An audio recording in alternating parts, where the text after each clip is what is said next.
you like to take the credit in Wisconsin? 10 years ago, Donald Trump blitzed Wisconsin ahead of the state's crucial April 5th presidential primary, making stops in La Crosse, Superior, and Eau Claire.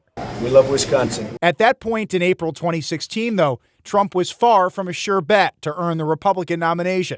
The businessman and reality TV host, who had never held elected office, was locked in a competitive battle for his party's bid with Ohio Governor John Kasich and Texas Senator Ted Cruz. They want me to act presidential. They don't want me to call him Lyin' Ted, okay? Lyin' Ted. Cruz framed Wisconsin as a pivotal moment in the primary process. This race has national implications. The entire country is looking to Wisconsin. And had called his opponent an existential threat to the Republican Party. And if we nominate Donald Trump, it hands the general election to Hillary Clinton with a big silver bow. He loses by double digits. Although Clinton eventually became her party's nominee, this is what makes America great. She did not win the Wisconsin Democratic primary in 2016. Instead, Senator Bernie Sanders won the state handily as he continued his insurgent primary campaign, focused on a working-class Democratic Socialist platform. I know there is a lot of concern in Wisconsin and around the country that Donald Trump might become president of the United States.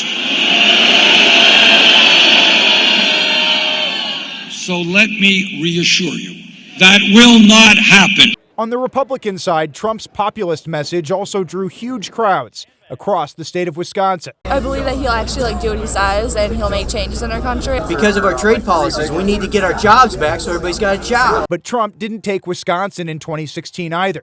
Voters rejected him in favor of Ted Cruz, who won the state by 13 points.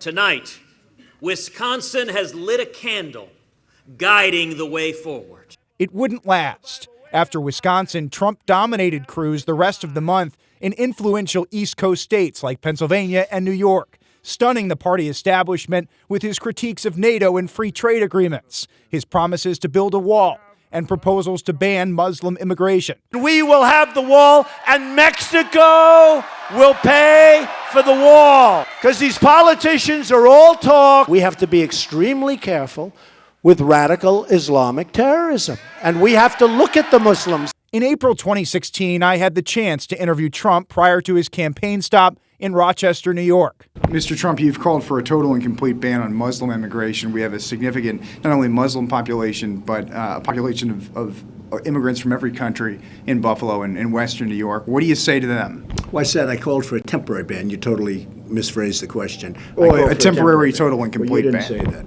But that's exactly what I meant. You didn't say that. Okay. I called for a temporary ban until we find out what we're doing, because we don't know what's going on. You look at what's flooding into our country now from Syria.